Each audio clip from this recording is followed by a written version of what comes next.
que Él nos sostenga en el camino. Él es el único que puede hacerlo. Muy bien, vamos a buscar las Escrituras en Mateo capítulo 5. Voy a leer el versículo 17.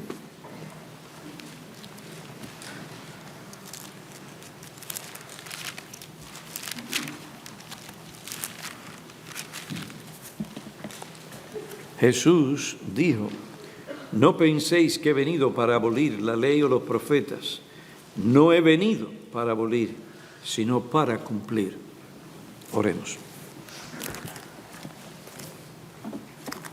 Oh Padre, nos encomendamos al poder de tu gracia y a la obra santificadora, iluminadora de tu Espíritu, para que tú traigas por tu palabra palabras de vida, palabras de exhortación, de ánimo, palabras que nos exhorten y amonesten y nos dirijan a seguir en la senda de justicia, y todo esto por amor a tu nombre. Ven pues y háblanos, y gracias por los dones, gracias por las provisiones que tú has hecho para la iglesia, para las familias de la iglesia. A ti sea hoy para siempre la gloria. Escúchanos, envía tu Espíritu, en Él te lo suplicamos. Amén. Amén. Volvemos al tema de la autoridad, vigencia, perpetuidad o permanencia del Decálogo o de los 10 mandamientos, así como se revelan en Éxodo capítulo 20. Y no hay mejor exegeta o intérprete de lo que dice el Antiguo Testamento sobre este asunto que el Señor Jesucristo. Él, en su exposición clásica en el conocido Sermón del Monte, afirma categóricamente: no penséis que he venido para abolir la ley y los profetas, no he venido para destruir, negar, anular, sino para cumplir. La expresión, la ley y los profetas, como indicamos anteriormente, generalmente significa todo el Antiguo Testamento. Ahora, si tomamos en cuenta el contexto inmediato en el que aparece esta expresión, tenemos que concluir que Jesús se refiere particularmente a la ley moral de Dios en el Antiguo Testamento, así como ésta se revela en el Decálogo y aparece en el resto de las Escrituras desde el principio hasta el fin. El primer punto en el mensaje en esta mañana. Este es el enfoque peculiar de las afirmaciones del Señor Jesucristo en los versículos 17 al 18 del capítulo 5 de Mateo. El enfoque, ¿cuál es el enfoque peculiar de la afirmación que el Señor Jesucristo hace en Mateo capítulo 5, versículo 18? En esta serie de mensajes, con la ayuda del pastor Jeffrey Smith en la Florida, hemos visto la distinción entre varias dimensiones de la ley moral en el Antiguo Testamento. Estas leyes revelan la norma justa de conducta que no cambia, que permanece para siempre en todo lugar y en todo momento. Israel tenía también de forma temporal leyes ceremoniales y civiles. Las leyes ceremoniales gobernaban la adoración, el comportamiento y otros asuntos religiosos relacionados con el antiguo pacto. Asuntos como el sacerdocio, la circuncisión, los sacrificios, las fiestas, las ceremonias, etc. Las leyes civiles temporalmente gobernaban la nación de Israel. Cuando Jesús hace referencia a la ley en Mateo 5, 17, Él se refiere particularmente a las dimensiones morales de la ley mosaica.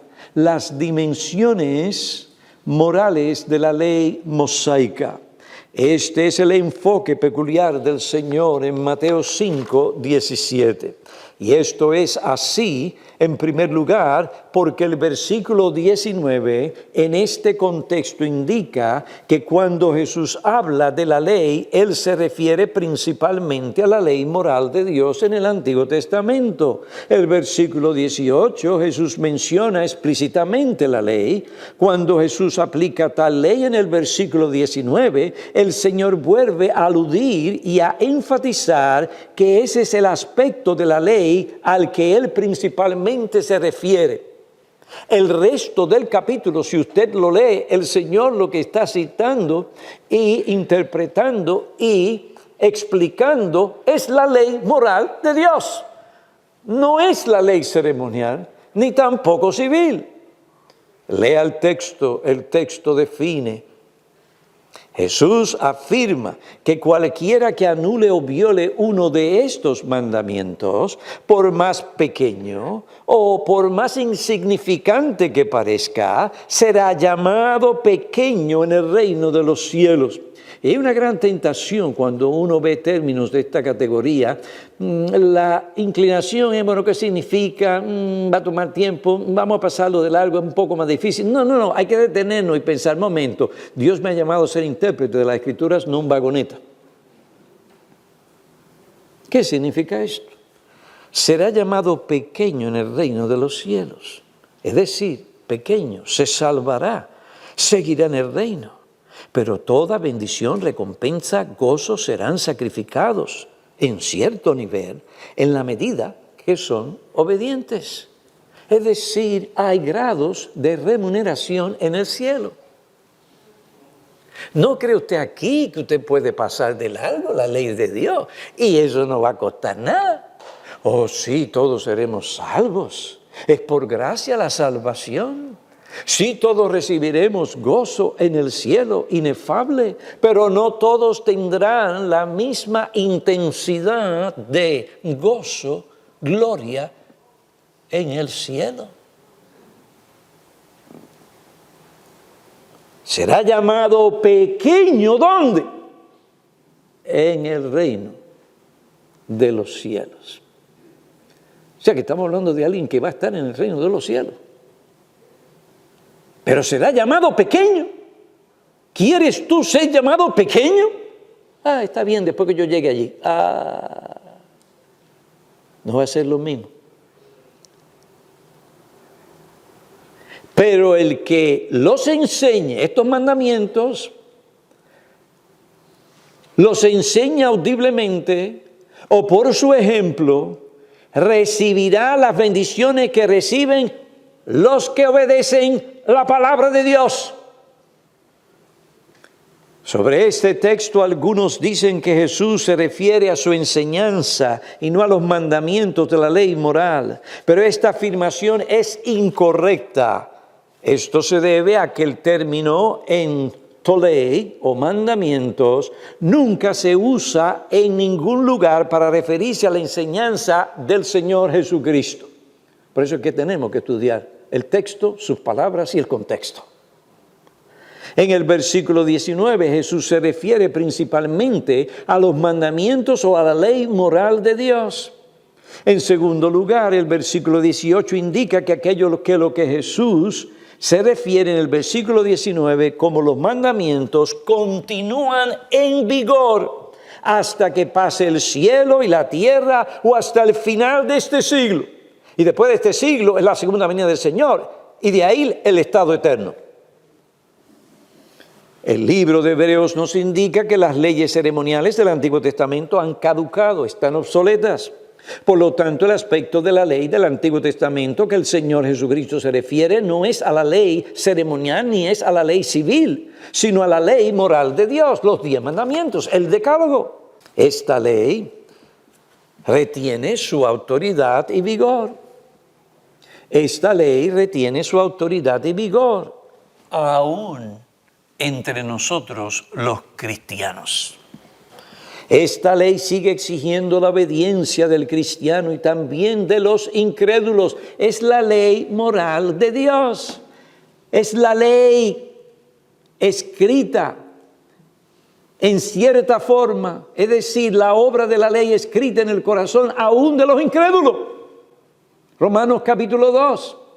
Pero es que yo no me explico cómo cristianos pueden decir que porque su hijo no es creyente, que puede hacer lo que le da la gana, como le da la gana, cuando le da la gana, y usted no puede hacer nada por eso. Usted está diciendo tal cosa. Usted está yendo en contra de la enseñanza de la palabra clara de Dios.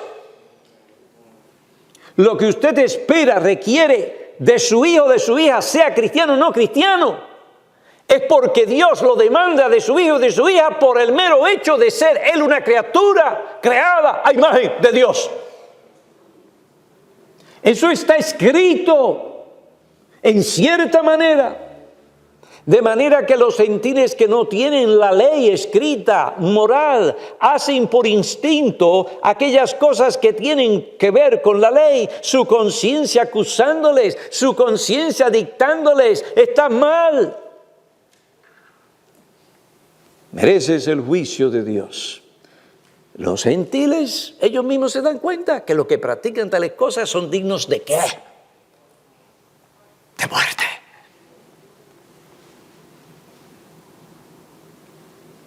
Es la ley moral de Dios. En tercer lugar, el contexto más amplio de los versículos 18 al 19 confirman que este es el enfoque principal de Jesucristo. Como Smith indica, después de establecer las proposiciones fundamentales de los versículos 17 al 20, Jesús comienza a entrar en los detalles de la ejecución de esto en el resto del capítulo, comenzando con el versículo 21, y que no solamente trata con el matar a tu hermano en tu corazón con lo que dices de él, lo que está aquí, esa ira sale aquí y la expresas y la botas. Eso es violar el mandamiento. No matarás, la reputación de tu prójimo. Ese no contra tu esposa, de lo cual algunos de nosotros tenemos que arrepentirnos, es darle muerte en tu corazón. Esto es serio. Jesucristo toma esto en serio y trae amonestación y advertencia. Lea el sermón del monte.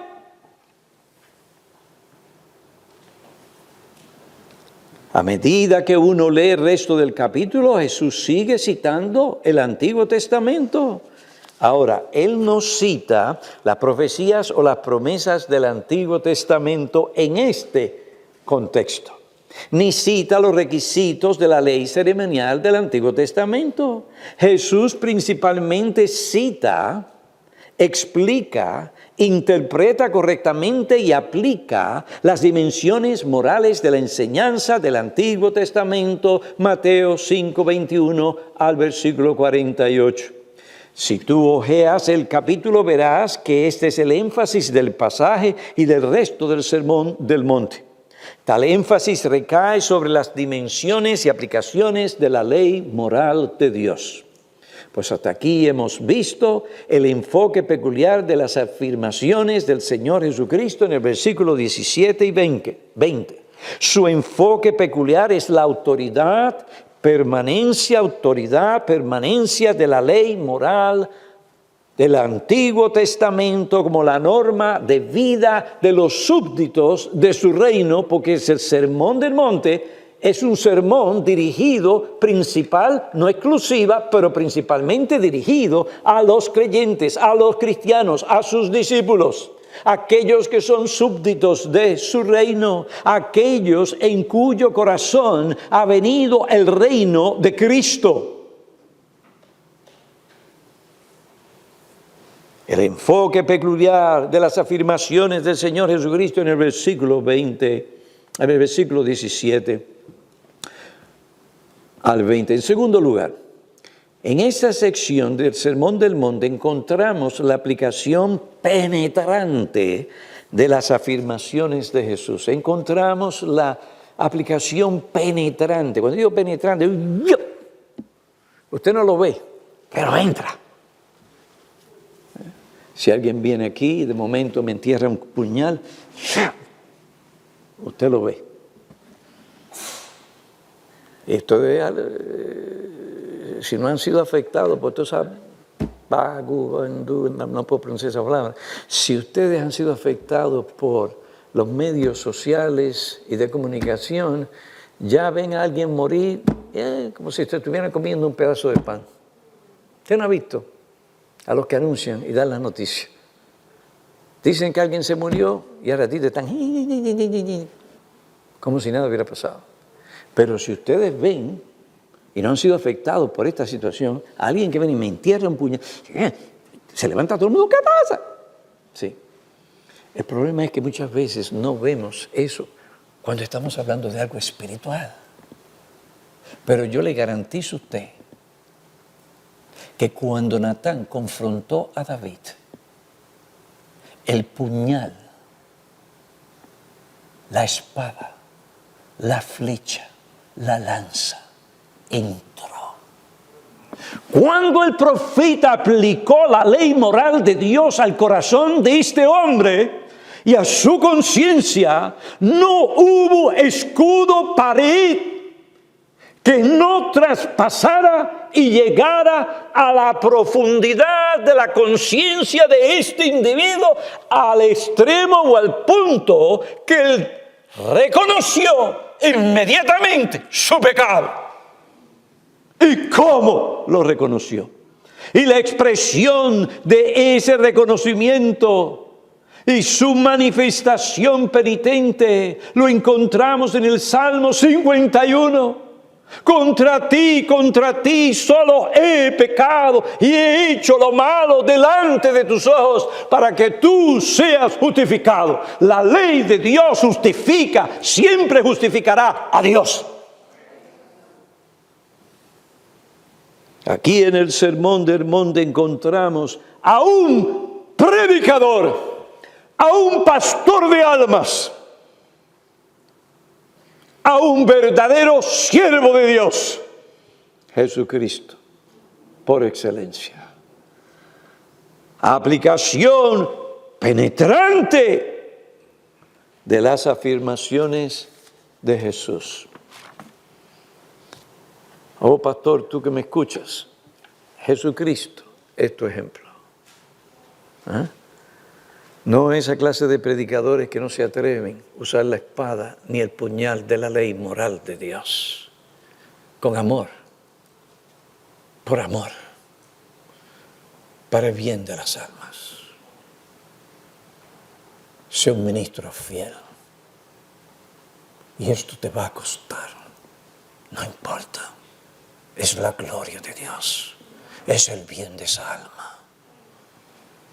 Aquí encontramos esa aplicación penetrante del Señor Jesucristo. Aquí Jesús aplica las afirmaciones de los versículos 7 al 19. Observen la forma magistral en la que Jesús aplica estas afirmaciones. El primero prepara el camino para su exposición y sus aplicaciones de la ley moral, y después lo hace en el resto del capítulo 5, el que mira a una mujer no es pecado en sí mismo, si solamente mirar. El problema es que la codicia que hay detrás, los ojos afectan el corazón, lo despiertan la corrupción y la codicia. Y aunque no se acueste con ella, en sus ojos y en su corazón, pecó contra Dios y con esa mujer, aunque no lo sabe. Pero yo os digo, aplicación pertinente y penetrante a la conciencia. Oiga, no permita usted que lo saquen de un ministerio bíblico que predica a la conciencia por amor a su alma y la gloria de Dios.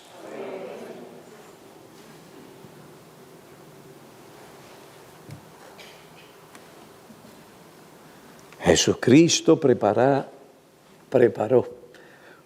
el camino para su exposición. Primero exposición. no me convence de pecado, tiene que haber exposición de la ley. No es lo que tú dices que es pecado, papá. No, es lo que dice la palabra de Dios. Exposición y su aplicación de la ley moral. Y después lo hace en el resto del capítulo. Jesús habla sobre la actitud y la respuesta correcta a los mandamientos de la ley moral de Dios en el Antiguo Testamento. En el reino que Jesucristo vino a establecer en el corazón de cada uno de sus súbditos, se requieren y se espera de ellos obediencia leal y continua a los mandamientos de la ley moral de Dios en el Antiguo Testamento. Por esta razón, una de ellas, yo no soy, ni seré, ni me volveré, por la gracia de Dios, un dispensacionalista clásico.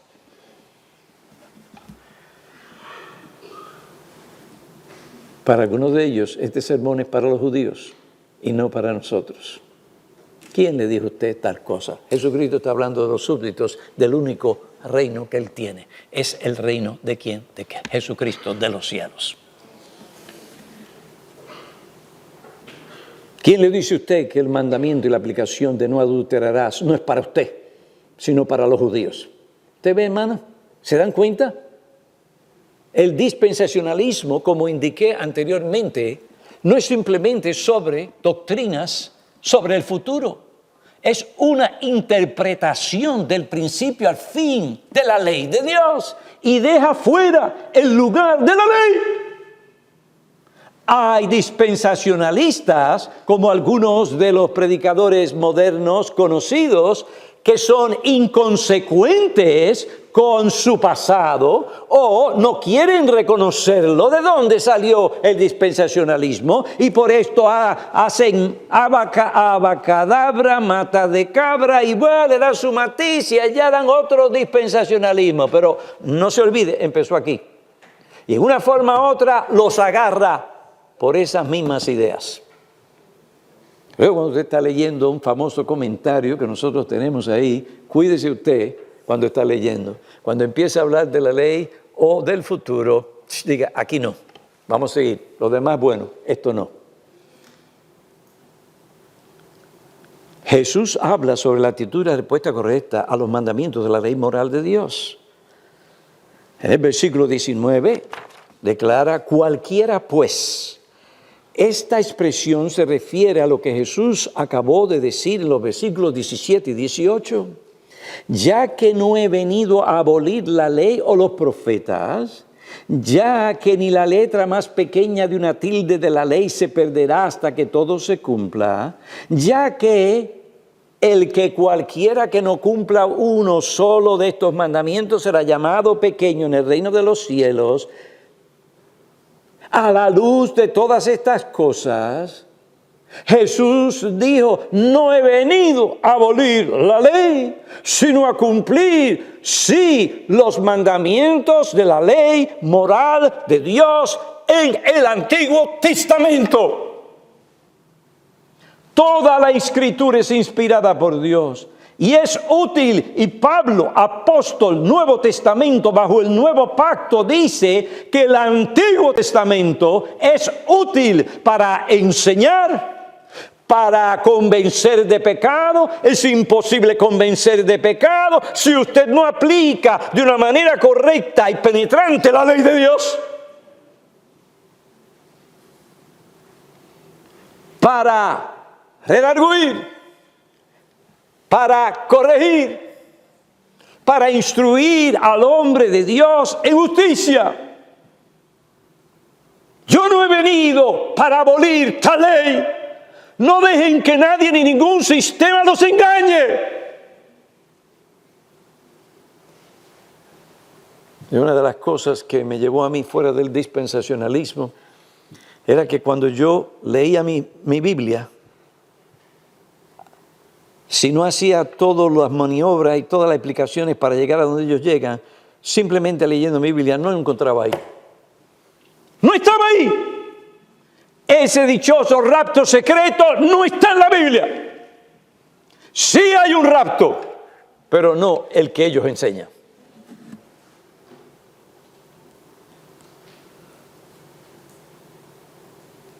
Cristo no vino a abolir, sino a cumplir.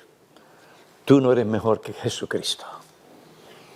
Y Él murió porque tú no puedes hacer lo que la ley demanda de ti. Tomó tu lugar para darte una perfecta obediencia, que es la que tú necesitas para ser salvo, pero que tú no puedes rendir gloria a Dios. Él lo hizo. Pero eso no te libra a ti de las demandas de la ley moral de Dios, como una regla de conducta en tu vida.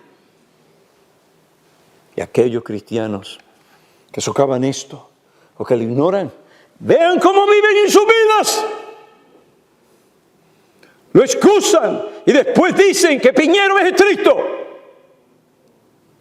No es Piñero, es el Señor Jesucristo. La ley es buena para el que lo usa y la aplica correctamente. Eso es lo que dice Pablo, no Piñero. Aquí el Señor Jesucristo subraya en términos claros y categóricos que la ley moral del Antiguo Testamento es el código de conducta o la norma de vida de los súbditos del reino de Cristo.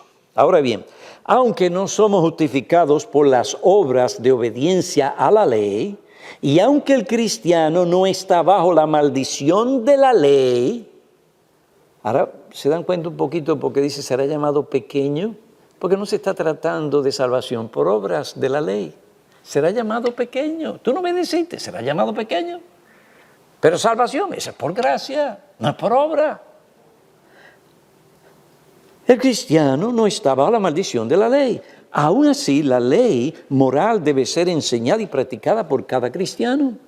Esto es la esencia fundamental de lo que Jesús declara en el versículo 19. La ley no debería solamente enseñarse como un tema interesante de antaño que no se aplica a nosotros, sino que debe ser aplicada por cada uno de nosotros, los seguidores de Cristo, a nuestras vidas en todo aspecto de la misma. Esta es la ley que los pastores o ministros de Cristo no solo tienen que guardar, sino que también tienen que enseñar a los discípulos de Cristo o los creyentes que viven bajo el nuevo pacto.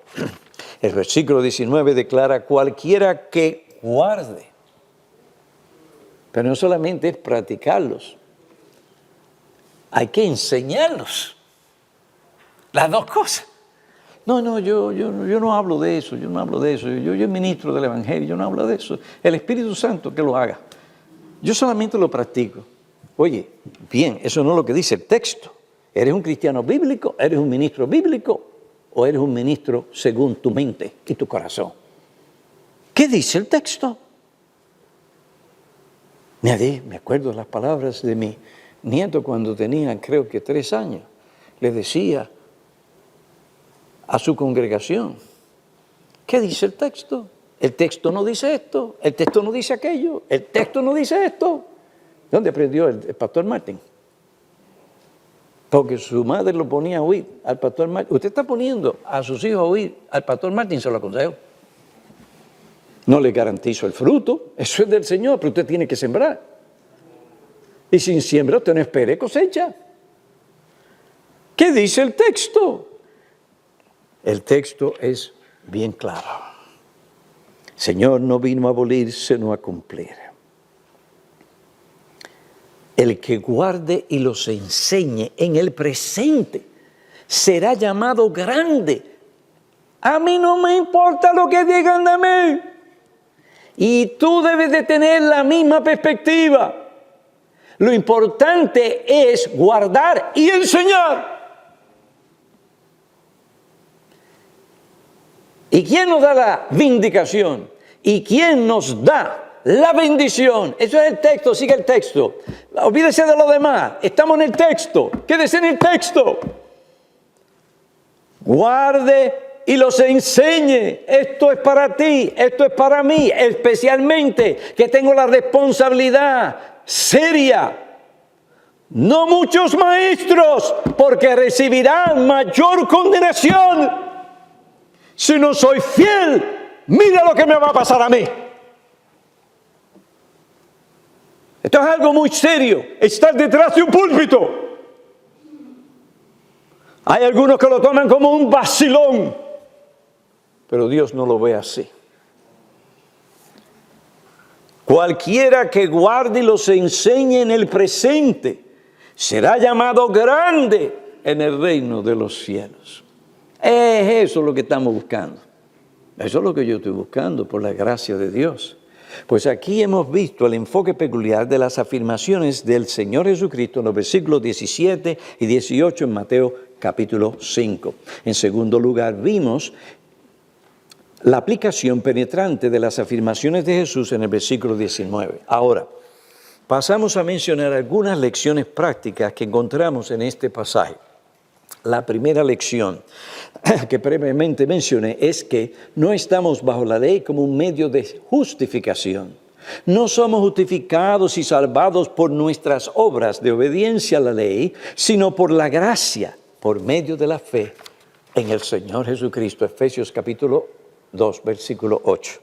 Y si estamos unidos a Cristo mediante la fe, hemos sido librados de la maldición de la ley, que es la manifestación de la ira de Dios contra nosotros. Si alguien llega ahí, será en el infierno por su rebelión, corrupción innata y sus pecados. Romanos 8:1. El cristiano, como está unido a Cristo por la fe, Pablo dice, no hay condenación para los que están en Cristo Jesús. Este es uno de los textos más maravillosos de las Escrituras. No hay condenación para mí, Piñero, un hombre pecador que no tendría esperanza de salvación alguna, aún como ministro del Evangelio. ¿Qué ustedes se creen que los ministros no pecan también? No habría esperanza para nosotros. En sus propios trabajos, usted no peca. Levante la mano, a ver quién es el valiente que me va a decir a mí que nunca ha pecado en su trabajo. Es más, voy a mirar así. Después yo lo veo porque la cámara lo agarra. Pero hermanos, nadie sería tan imprudente e insensato para decir que no ha pecado. El ser cristiano no nos llama a ser hipócritas, a no ver las cosas como realmente son. La Biblia es bien realista. Hablaba con un siervo de Dios al que amo en otro país, y yo le decía a él, y tranquilo porque nadie sabe el nombre, ni la nación, le decía, mira, si nosotros los ministros salimos del realismo de las Escrituras nos perdemos. Y no vamos a tener amigos a nadie. Porque nadie es perfecto. Las primeras iglesias bautistas reformadas, ¿cuáles fueron? No me digan, porque no tengo un libro para darle de regalo.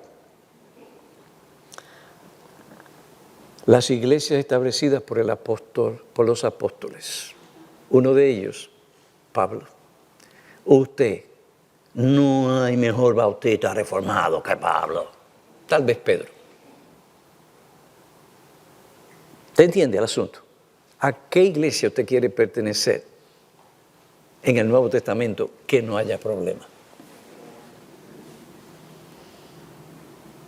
Pastor, pero es que si los pastores, bautistas reformados, váyase a los presbiterianos, lo mismo. El que no tiene dinga, tiene mandinga. Vea qué cristiano, es perfecto. Yo no estoy diciendo esto para justificar imperfección. Eso sería un pecado. Sino para que sean realistas y puedan tratar bíblicamente con su pecado y yo con el mío. Y podamos vivir con una buena conciencia, tranquilos y gozosos. Porque la gracia de Dios se ha manifestado trayendo salvación a personas como nosotras. Entonces nos podemos gozar muchísimo de la gracia. Tiene sentido. Si no, no lo tiene. Decir, usted habla mucho y mucho de pecado. Eso no es verdad. Pero si no hablamos del pecado, Oiga bien, entonces usted no quiere hablar de la Biblia. Vaya usted a leer la Biblia. ¿Usted está leyendo la Biblia? Ay, pastor, que yo estoy cansado de tanto pecado. Pues usted está cansado de leer la Biblia. Usted no entiende lo que está diciendo. No se da cuenta. Toda la Escritura es útil ¿para qué? Toda, no son toda. Para redarguir de pecado, para corregir de pecado. Entonces, ¿a quién nos lleva esa corrección? No a nosotros. No es para que nos desesperemos, para que nos dejemos guiar por la depresión o por el remordimiento de una conciencia que nos acusa. No, ese no es el fin, ese es el fin del diablo, pero no el de Cristo. Él no ha venido a abolir la ley. Imposible. Él no puede ir contra él mismo. Y el propósito principal por el cual Él vino a derramar su propia sangre, salvarte a ti del pecado, darte esperanza, darte una fuente inagotable que no tiene fin, para que siempre vayas a esa fuente a limpiar tu conciencia. El gozo nuestro debe ser: tengo todo amarrado. Mi casa, mi esto, mi aquello, mi otro. Wow. No, ese no es el gozo del cristiano. El gozo del cristiano es deleitarse en la provisión que Cristo ha hecho. Porque Él sabe que es pecador y va a morir como un pecador. La perfección vendrá en el cielo. Es decir, perfección y santificación consumada.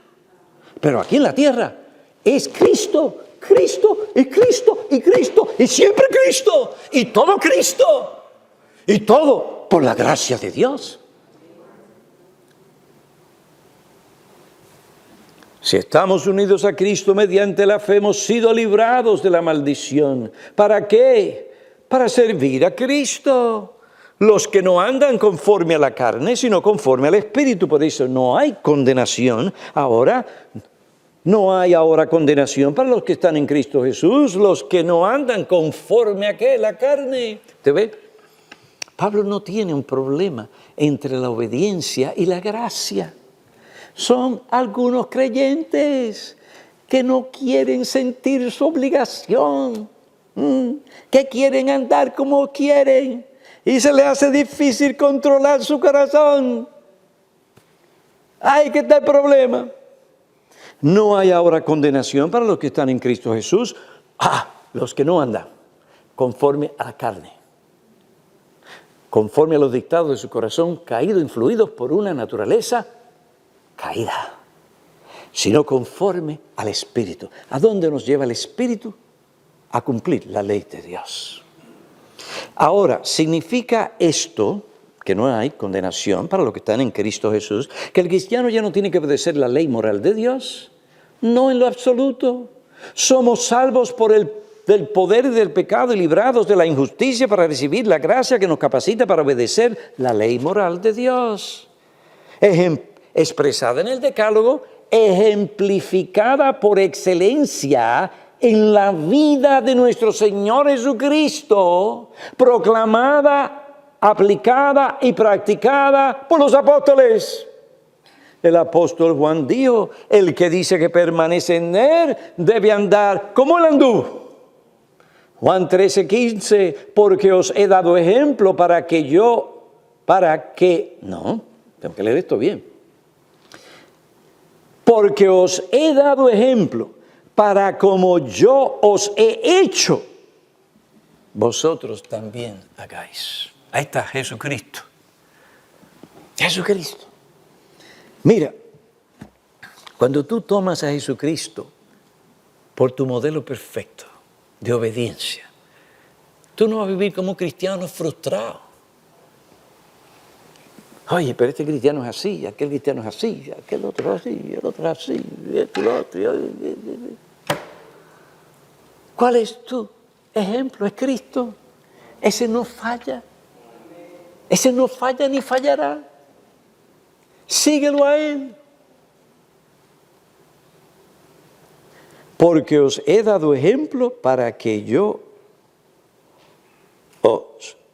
como yo os he hecho, vosotros también hagáis. Juan 15:10, si guardáis mis mandamientos, permaneceréis en mi amor, así como yo he guardado los mandamientos de mi Padre y permanezco en su amor. Otro versículo en 1 de Pedro 2:21, Él nos dejó su ejemplo para que sigamos sus pisadas. Jesús nos enseña y muestra con su propio ejemplo que los mandamientos están delante de nosotros en esta época cristiana bajo el nuevo pacto, mostrándonos esa ley, la senda de justicia y santidad que el Padre Celestial espera y exige que nosotros sigamos. Cristo murió para irrevocablemente obtener del Padre y darnos el Espíritu Santo como un don que viene a morar en nuestros corazones para darnos el poder y la capacidad para que nosotros obedezcamos. Y obedezcamos todos sus mandamientos.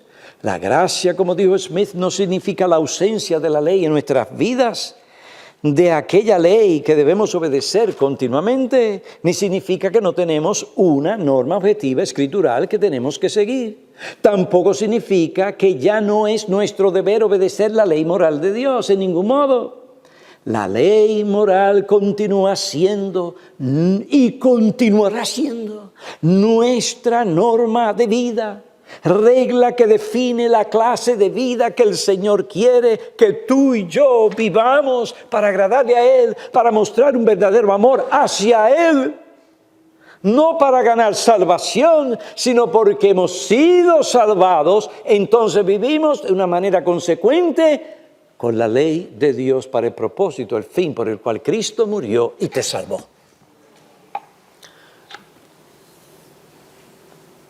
Dios quiere que vivamos una vida de santidad y santificación, cuyo patrón es definido por la ley moral de Dios. Como dijimos anteriormente, hay personas que afirman que ya que el creyente tiene el Espíritu Santo obrando en su corazón para producir amor y obediencia, él no necesita la ley moral de Dios escrita. Todo lo que él tiene que hacer es rendirse a los impulsos del Espíritu Santo, las impresiones y movimientos del corazón, y él hará lo que está correcto. Óigame, pero ese es el libro, no de la Escritura, sino de las películas de Hollywood y las películas de los chinos, de los coreanos del sur, etcétera, etcétera, etcétera. Do what you feel. If it feels right, do it. You have to believe in yourself.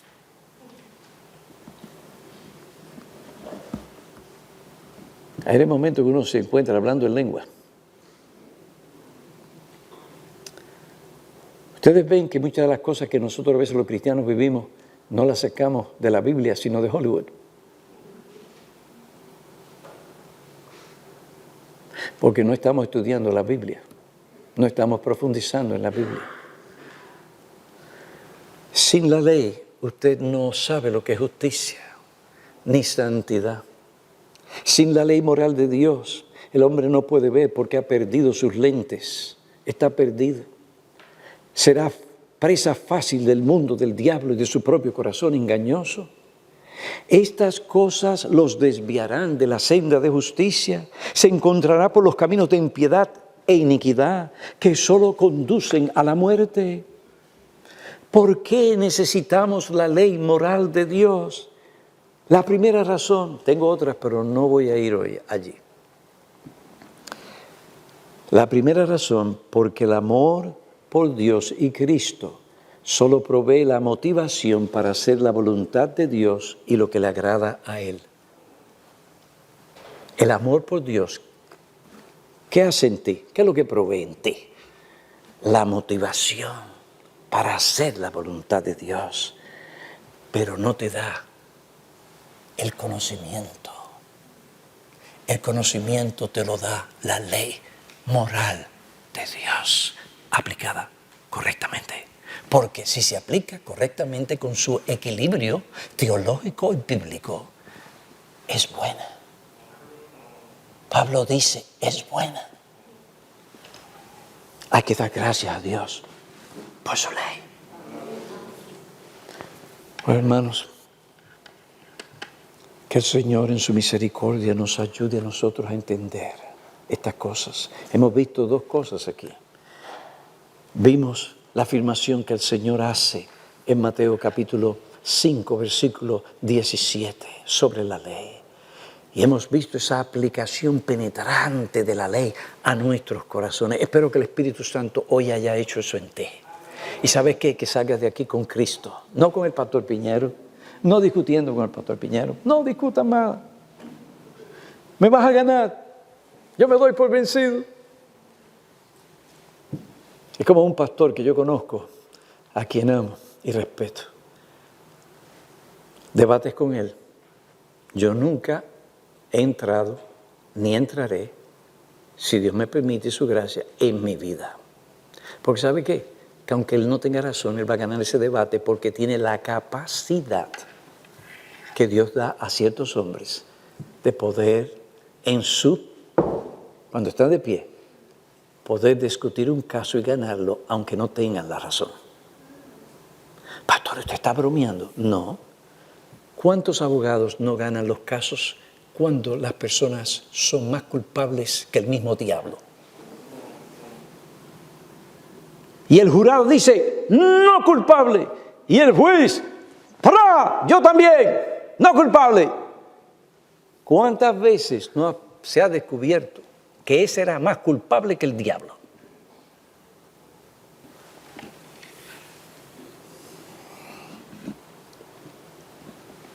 Hermanos, necesitamos la ley de Dios. Hay que dar gracias por la ley de Dios. Nos da la luz que nuestro corazón necesita para dirigir nuestros pensamientos, nuestra voluntad y nuestra conducta. Oremos. Oh Dios del cielo y de la tierra, agradecidos estamos porque tú continúas obrando en nosotros, en nuestros corazones. Oh Padre, gracias por tu bendita santa ley, la cual tú aplicas para llevarnos a Cristo.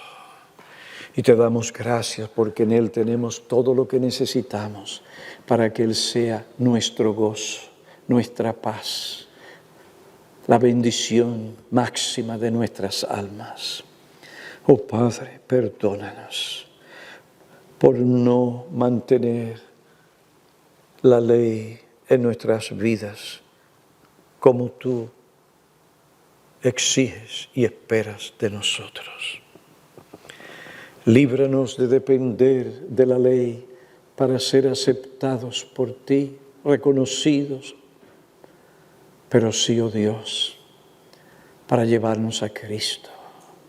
Y en ese contexto, que tú cumplas tu promesa, que tú honras a aquellos que te honren y te obedecen.